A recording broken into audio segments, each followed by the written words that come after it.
ನಮಸ್ಕಾರ ವೀಕ್ಷಕರೇ, ನೀವು ನೋಡ್ತಾ ಇದ್ದೀರಾ ಶ್ರೀ 24 ನ್ಯೂಸ್. ಕರ್ನಾಟಕ ರಾಜ್ಯೋತ್ಸವದ ನಿಮಿತ್ತ ಮಾಜಿ ಸಚಿವರು ಹಾಗೂ ಔರಾದ್ ಶಾಸಕರಾದ ಪ್ರಭು ಬಿ ಚವ್ಹಾಣ್ ಅವರು ಕನ್ನಡ ಸಾಹಿತ್ಯ ಪರಿಷತ್ತಿನ ಸಹಯೋಗದೊಂದಿಗೆ ಔರಾದ್ ಪಟ್ಟಣದ ತಾಲೂಕು ಪಂಚಾಯತ್ ಕಚೇರಿ ಸಭಾಂಗಣದಲ್ಲಿ ಸಾಹಿತಿ ಸಂಗಮ ಕಾರ್ಯಕ್ರಮದ ಅಡಿ ಔರಾದ್ ಹಾಗೂ ಕಮಲನಗರ ತಾಲೂಕಿನ ಕನ್ನಡ ಸಾಹಿತಿಗಳಿಗೆ ಸನ್ಮಾನಿಸಿದರು.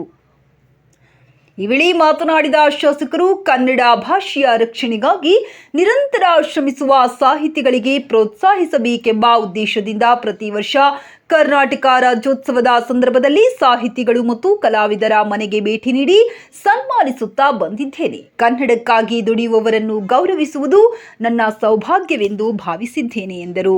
ಗಡಿ ಭಾಗವಾದ ಔರಾದ್ ಹಾಗೂ ಕಮಲನಗರ ತಾಲೂಕುಗಳಲ್ಲಿ ಕನ್ನಡದ ಅಭಿವೃದ್ಧಿಗೆ ಮಾಡಬೇಕಾದ ಎಲ್ಲ ಕೆಲಸಗಳನ್ನು ಮಾಡುತ್ತಿದ್ದೇನೆ. ನನ್ನ ಮನೆಯ ಭಾಷೆ ಬಂಜಾರ ಆದರೂ ಮಾತೃಭಾಷೆ ಕನ್ನಡವೇ ಆಗಿದೆ. ನನ್ನ ತನು ಮನಗಳಲ್ಲಿ ಕನ್ನಡ ಅಡಗಿದೆ. ಅನಿವಾರ್ಯ ಕಾರಣಗಳಿಂದ ಕನ್ನಡ ಮಾಧ್ಯಮದಲ್ಲಿ ವಿದ್ಯಾಭ್ಯಾಸ ಮಾಡಲು ಸಾಧ್ಯವಾಗಿಲ್ಲ. ಆದರೆ ಮುಂದಿನ ಪೀಳಿಗೆಗೆ ಸಮಸ್ಯೆಯಾಗಬಾರದೆಂದು ಬಹಳಷ್ಟು ಕಡೆಗಳಲ್ಲಿ ಕನ್ನಡ ಶಾಲೆಗಳನ್ನು ತೆರೆಯುವ ಕೆಲಸ ಮಾಡಿದ್ದೇನೆ.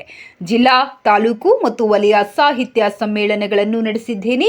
ಸಾಹಿತ್ಯ ಪರಿಷತ್ತಿನ ಪದಾಧಿಕಾರಿಗಳು ಹೇಳಿದ ಎಲ್ಲ ಕನ್ನಡದ ಕೆಲಸಗಳನ್ನು ಮಾಡಿದ್ದೇನೆ. ಆದರೆ ಕೆಲವರು ಅನಗತ್ಯ ಆರೋಪಗಳನ್ನು ಮಾಡುತ್ತಾರೆ. ಕನ್ನಡದ ಕೆಲಸಗಳಲ್ಲಿ ನನ್ನ ಸಂಪೂರ್ಣ ಸಹಕಾರವಿರುತ್ತದೆ. ಆದರೆ ವಿನಾಕಾರಣ ಪೀಡಿಸಿದರೆ ಸಹಿಸಲಾಗದು. ಅಂತಹವುಗಳಿಗೆ ತಲೆಕೆಡಿಸಿಕೊಳ್ಳದೆ ನನ್ನ ಕೆಲಸಗಳನ್ನು ನಿರಂತರವಾಗಿ ಮುಂದುವರಿಸಿವೆ ಎಂದು ತಿಳಿಸಿದರು.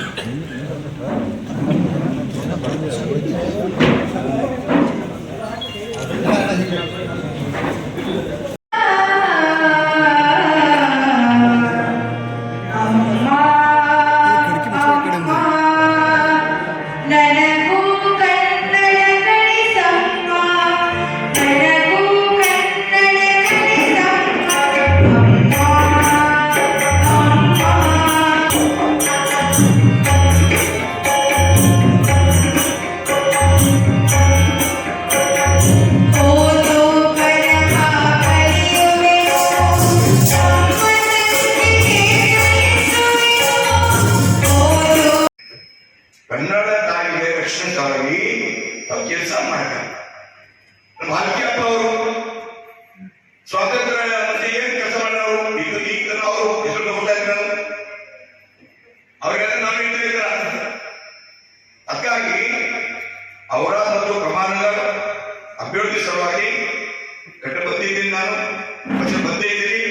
ಆಮೇಲೆ ಮುಂದೆ ಏನೇನು ಹೇಳ್ತೀರಿ ಅಧ್ಯಕ್ಷರೇ, ಕಮಲನಗರ ಜಾಗ ಕೊಡ್ಲಿ, ಜಾಗ ಕೊಡಿದ್ರಿ, ಕನ್ನಡ ಭವನ ಮಾಡಿಕೊಡ್ತೀನಿ.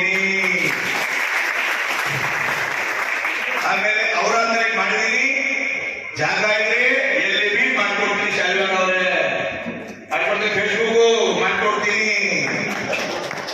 ಏನೇನು ಹೇಳ್ರಿ, ನಾನು ಮಾಡ್ತೀನಿ. ಇಲ್ಲಾಂದ್ರೆ ಹೇಳ್ರಿ. ಎಲ್ಲಿ 1 ವರ್ಷ ಬರಲ್ಲ, 1 ನಂಬರ್ ಬಂದ್ರೆ